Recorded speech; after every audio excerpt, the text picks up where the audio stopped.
नमस्कार दोस्तों, स्वागत है आपका हमारी एक और बौद्ध स्टोरी के साथ। दोस्तों, आज की कहानी में हम आपको बताएंगे व्यर्थ की चिंता मत करो, समय पर सब कुछ ठीक हो जाता है। इससे पहले कि आज की कहानी में आप खो जाओ, हमारे चैनल को सब्सक्राइब कर लीजिए, वीडियो को लाइक और अपने दोस्तों में शेयर जरूर कर दीजिए। तो आइए दोस्तों, जल्दी से वीडियो को शुरू करते हैं। एक युवक एक गुरु का नया नया शिष्य बना था। उसके मन में बहुत सारे सवाल थे जो गुरु से पूछ लेना चाहता था। एक दिन वह शिष्य गुरु के पास आया और गुरु से बोला, हे गुरुदेव, मैंने ये देखा है, पहले तो लोग आपस में बहुत प्रेम करते हैं, फिर धीरे धीरे उनमें झगड़े होने लगते हैं, उनमें लड़ाई होती है और फिर एक दूसरे को वो भला बुरा कहने लगते हैं, फिर रिश्ते टूट जाते हैं, प्रेम नफरत में बदल जाता है। ऐसा क्यों होता है? फिर इसके जवाब में गुरु ने कहा, अगर तुम्हें ये बात जाननी है तो तुम्हें मेरे साथ चलना होगा। वह गुरु शिष्य को लेकर एक गांव में पहुंचे। वहां एक घर के द्वार को उन्होंने खटखटाया। फिर भीतर से एक व्यक्ति बाहर आया और उसने गुरु को प्रणाम किया और कहा, बताइए गुरुदेव, मैं आपकी किस प्रकार सेवा कर सकता हूँ? गुरु ने उस व्यक्ति से कहा, क्या तुम्हारी पत्नी के साथ विवाद समाप्त हो गया? क्या अब तुम खुश हो? फिर उस व्यक्ति ने कहा, हे गुरुदेव, मैंने बहुत बड़ी गलती कर ली है। उस लड़की से शादी करके वो बिल्कुल भी अच्छी नहीं है। वह मेरा और मेरे परिवार का ख्याल नहीं रखती। वह हमेशा अकड़ बात करती है। उसने कभी भी मेरी कोई बात नहीं मानी। वह बिल्कुल भी अच्छी नहीं है। ईश्वर ने पता नहीं क्यों मेरे भाग्य में इतनी बुरी पत्नी लिखी है। अब वह मुझे छोड़कर अपने मायके चली गई है और अब मैं चाहता हूँ कि वो वहीं रहे और कभी भी मेरे जीवन में ना आए। फिर गुरु ने अपने शिष्य से कहा, देखा तुमने, यही मनुष्य का स्वभाव है। हर मनुष्य के अंदर अच्छाई और बुराई दोनों होती हैं, लेकिन मनुष्य केवल बुराइयों को ही याद रखता है, अच्छाई को नहीं। और जब वह किसी की बुराई करने पर आता है, फिर वो शुरू से आखिर तक बुरा ही बुरा देखता है और बुराइयों को ही बोलता है। और जब वो अपने मन में सब कुछ बुरा ही बैठा लेता है, तो तब वह आशा करता है कि उसके जीवन में सब अच्छा हो। भला बुराई से अच्छाई जीवन में कैसे पनप सकती है? अपने जीवन में सुख और शांति लाने के लिए हमें अच्छाई को तो देखना ही होगा, पर यह काम कोई नहीं करता, क्योंकि ऐसा करने से मनुष्य के अहंकार को चोट पहुंचती है और कोई भी मनुष्य अपने अहंकार से गिरना नहीं चाहता। फिर उस व्यक्ति ने कहा, हे गुरुदेव, आप ये क्या कह रहे हैं? अगर कोई बुरा है तो उसमें बुराई तो दिखेगी ही। अगर मेरी पत्नी बुरी है तो मैं उसमें बुराई तो देखूंगा। मेरी पत्नी ने आज तक कोई ऐसा काम नहीं किया जिससे मैं खुश हो सकूं। फिर गुरु ने कहा, क्या तुमने कोई ऐसा कार्य किया है जिससे तुम्हारी पत्नी खुश हो सके? फिर उस व्यक्ति ने कहा, मेरी पत्नी ने मुझे कभी ऐसा मौका नहीं दिया कि मैं उसके लिए कुछ कर सकूं। फिर गुरुदेव ने उस युवक से कहा, चलो छोड़ो, सारी बातें भूल जाओ, अपनी पत्नी की सारी बुराइयां भूल जाओ और कोई अपनी पत्नी की एक अच्छाई याद करो और मुझे बताओ। फिर उस व्यक्ति ने कहा, एक बार मेरी माँ बहुत बीमार हुई थी, तब मेरी पत्नी ने उनकी बहुत सेवा की थी। उस समय उसने दिन रात का भी ध्यान नहीं रखा था। फिर गुरु ने कहा, क्या इसके अलावा तुम्हें और कोई अच्छाई याद आ रही है? उस व्यक्ति ने कहा, हाँ, वह सुबह सवेरा ही उठती थी और मेरे माता पिता और मेरा बहुत ध्यान रखती थी। एक बार जब मैं बहुत बीमार हो गया था तो वह रात भर जाग जाग कर मुझे दवाई दिया करती थी। वह बहुत मेहनती थी। अगर उसे कोई तकलीफ भी होती थी तो वह मुझे बताती नहीं थी। वो हमेशा इसी प्रयास में लगी रहती थी कि मैं हमेशा खुश रहूं। ये कहते कहते उस व्यक्ति की आंखों में आंसू आ गए और फिर उसने कहा, मैं मानता हूँ मेरी पत्नियों में लाख कमियां हैं, लेकिन मेरी पत्नी बुरी नहीं है। मैं उसकी अच्छाइयों को देख नहीं पाया। फिर गुरु ने कहा, जब हम किसी की बुराई देखते हैं तो बुराई बुराई को ही खींचती है और वह सब कुछ बुरा दिखाती है और अच्छाइयों को भूल जाती है और फिर आपके जीवन में सब कुछ बुरा होने लगता है। लेकिन जब आप किसी की अच्छाई को देखते हैं तो उसकी अच्छाई को ही खींचती है और आपके साथ सब कुछ अच्छा होने लगता है। वह व्यक्ति अपने गुरु को प्रणाम करके अपनी पत्नी को लेने वहाँ से चला गया। फिर गुरु ने अपने शिष्य से कहा, बेटा, क्या तुम समझे आखिर ये रिश्ते क्यों टूट जाते हैं? प्रेम नफरत में क्यों बदल जाता है? जब मन में नफरत हो तो उसमें प्रेम नहीं रह सकता और जहाँ प्रेम हो वहाँ नफरत नहीं रह सकती। हम अपने मन में क्या रखना चाहते हैं ये केवल हम पे ही निर्भर करता है। फिर शिष्य ने गुरु से कहा, हे गुरुदेव, मैं आपकी बात बहुत अच्छी तरह से समझ गया हूँ। मेरा एक और प्रश्न है, क्या आप उसका उत्तर देंगे? फिर गुरु ने कहा, अवश्य, तुम प्रश्न पूछ सकते हो।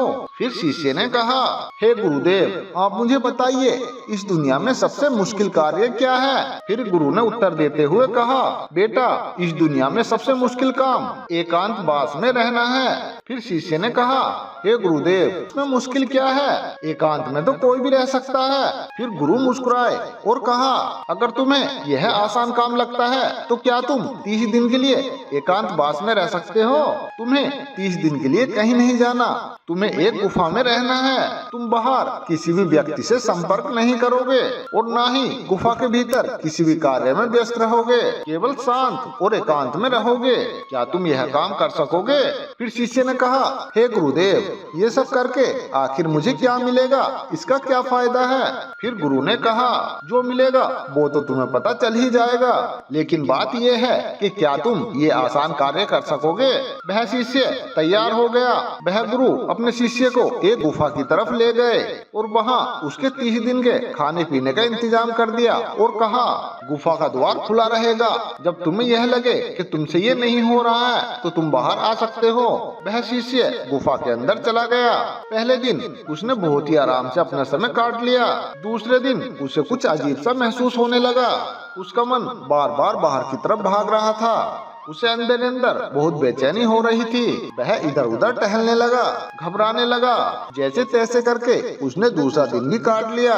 तीसरे दिन वह बहुत ही बेचैन हो गया। उसने सोचा, अरे यार, मैं क्या ये बेकार का काम कर रहा हूँ? बाहर पता नहीं क्या क्या हो रहा होगा और मैं यहाँ गुफा में बैठा हूँ। वह तीसरे दिन ही गुफा से बाहर आ गया और गुरु के पास पहुँचा। शिष्य को देखते ही उस गुरु ने कहा, मैं तुम्हारा ही इंतजार कर रहा था। 30 दिन एकांत में रहने की बात हुई थी, तुम तो 3 दिन में ही बाहर आ गए। फिर शिष्य ने कहा, पता नहीं गुरुदेव, लेकिन मैं अंदर से बहुत ही ज्यादा बेचैन हो रहा था। बार बार बस बाहर जाने का मन कर रहा था। इन 3 दिनों में मैं एकांत सहन नहीं कर पाया। मन में बहुत सारे विचार, बहुत सारी भावनाएं और पता नहीं क्या क्या चल रहा था। कोई मुझे जबरदस्ती बाहर की ओर खींच रहा था। फिर गुरु ने कहा, वो कोई और नहीं बल्कि तुम्हारा मन था। मन को एकांत पसंद ही नहीं है, वह किसी दूसरे को ढूंढता रहता है। जब उसे कोई दूसरा नहीं मिलता तो वह बेचैन हो जाता है, क्योंकि उसका वजूद केवल दूसरों से ही है। अगर दूसरे नहीं होंगे तो मन की शक्ति खो जाएगी और वह तुम पे से अपना नियंत्रण खोने लगेगा, और इसलिए वह जल्दी से जल्दी तुम्हें बाहर की ओर ले जाना चाहता था और फिर तुम बाहर आ गए। फिर शिष्य ने कहा, हे गुरुदेव, आप बिल्कुल सत्य कहते हैं। एकांतवास करना दुनिया का सबसे मुश्किल कार्य है। फिर गुरु ने कहा, तुमने ये नहीं पूछा कि इस दुनिया का सबसे आसान कार्य क्या है? शिष्य ने कहा, हे गुरुदेव, मेरे मन में ये प्रश्न भी था, लेकिन मैं तुमसे पूछ नहीं पाया। फिर गुरु ने कहा, इस दुनिया का सबसे आसान कार्य एकांतवास ही है। फिर शिष्य ने कहा, हे गुरुदेव, आप ये क्या कह रहे हो? मैं कुछ समझ नहीं पा रहा हूँ। गुरु ने कहा, एकांतवास हमारा स्वभाव है। हम अपने स्वभाव से दूर हो गए हैं। मन के बुने जाल के लिए हम किसी दूसरे को ही ढूंढते रहते हैं और अपने एकांत को खो बैठते हैं। एकांत को साधना नहीं पड़ता, बल्कि वो ही हमारा स्वभाव है। फिर शिष्य ने कहा, गुरुदेव, अगर एकांत हमारा स्वभाव है और ये बहुत आसान है तो मैं भला क्यों 3 दिन में ही उस गुफा से बाहर आ गया? क्यों मुझे वहाँ रहना इतना मुश्किल लगा? क्यों मैं वहाँ बेचैन हो गया? गुरु ने कहा, जब तक एकांत तुम्हारे मन से उत्पन्न नहीं होगा तब तक चाहे तुम किसी गुफा में बंद करके ही क्यों न रखे जाओ, तुम एकांत में नहीं रह पाओगे। वहाँ भी तुम अपने आसपास भीड़ इकट्ठी कर लोगे और वह भीड़ तुम्हारे मन के भीतर होगी। फिर गुरु शिष्य को एक नदी के पास ले गए और शिष्य से कहा, अगर मैं तुमसे कहूँ कि इस नदी पर बांध बांधना है तो बताओ कितना समय लगेगा? क्या तुम उसे आज के आज बांध सकते हो? फिर शिष्य ने कहा, अरे नहीं गुरुदेव, भला 1 दिन में ये कैसे होगा? 2 दिन, 3 दिन या 4 दिन में भी ये काम नहीं होगा। इसमें तो बहुत ज्यादा समय लगेगा। धीरे धीरे बांध की तैयारी होगी। उस बांध की हर समस्या को देखा जाएगा, उससे निपटा जाएगा और धीरे धीरे समय के साथ बांध तैयार होगा। फिर गुरु ने कहा, तुम ठीक कह रहे हो। इसी तरह से हमारा मन भी होता है। हमारा मन एक नदी की तरह होता है। ठीक इसी तरह से मन की नदी पर धीरे धीरे ही बांध बांधा जाता है। 1, 2 या 3 या 4 दिन में नहीं, धीरे धीरे समय लगाकर ये किया जाता है। शिष्य ने कहा, गुरुदेव मैं आपकी बात समझ गया हूँ, मैं भी धीरे धीरे अपने मन पर बांध बांधने की कोशिश करूँगा। शिष्य ने अपनी साधना पर ध्यान दिया। वह धीरे धीरे मन के विरुद्ध खड़ा होने लगा। उसने छोटे छोटे संकल्प लेने शुरू किए। उसने बहुत सारे संकल्पों को पूरा किया और बहुत सारे संकल्प उसके अधूरे रह गए, जो कि टूट गए थे। और वह धीरे धीरे वो बहुत ही मजबूत होता चला गया। उसका अपने ऊपर नियंत्रण बहुत ही मजबूत होता जा रहा था। धीरे धीरे उसके छोटे छोटे संकल्प बड़े संकल्पों के रूप में उभरने लगे। फिर एक दिन उसने संकल्प लिया और वह उस गुफा के भीतर चला गया और वह 30 दिन तक उस गुफा से बाहर नहीं आया। जब 30 दिन गुजर गए तो गुरु को अपने शिष्य की चिंता हुई और वह गुफा के भीतर चले गए। तो उन्होंने देखा कि उनका शिष्य एक स्थान पर बिल्कुल शांत अवस्था में बैठा हुआ है। गुरु को देखते ही शिष्य खड़ा हो गया और उन्हें प्रणाम करके कहा, हे गुरुदेव, आप बिल्कुल सत्य कहते थे। एकांत वास करना सबसे आसान काम है। एकांत ही हमारा स्वभाव है और यही हमारी प्रकृति है। इसके लिए हमें कुछ भी करना नहीं होता, बस ये है कि ये हमें दिखाई नहीं देता। शिष्य गुरु के साथ उस गुफा से बाहर आ गए। दोस्तों, आप सोच रहे होंगे कि इस एकांतवास की कहानी का मतलब क्या है। वास्तव में एकांत वो चीज है जो आपको सत्य दिखाता है, जो आपको शांति दिखाता है। आप अपने जीवन में बहुत छोटी छोटी चीजों में उलझे रहते हैं, जो इतनी मामूली हैं कि जिनके होने या ना होने से कोई फर्क नहीं पड़ता, लेकिन वो आपके जीवन में बहुत मायने रखती है और आपका जीवन उन चीजों के चारों ओर घूमता रहता है।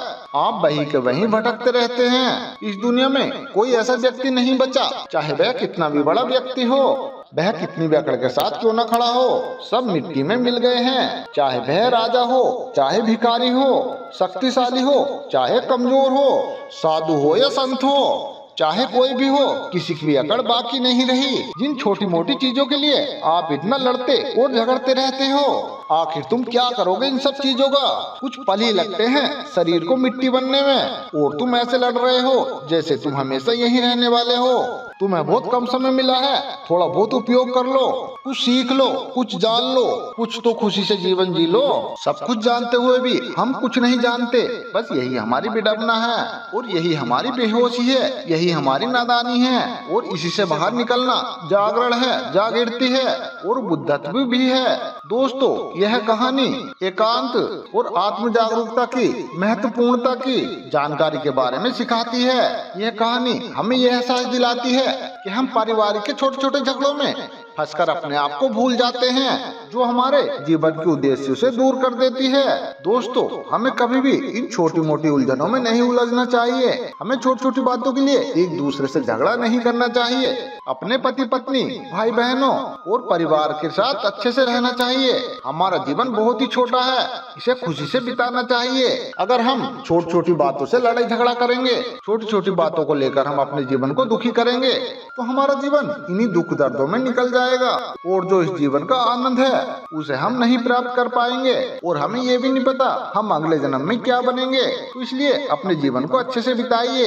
दोस्तों, अगर हमारी कहानी से आपको कुछ ज्ञान मिला हो तो कमेंट बॉक्स में लिखकर बताएं और साथ में बोधाय नमः अवश्य लिखें। तो मिलते हैं दोस्तों इसी तरह की एक और नई वीडियो के साथ। तब तक आप अपना ध्यान रखिए और हमेशा खुश रहिए।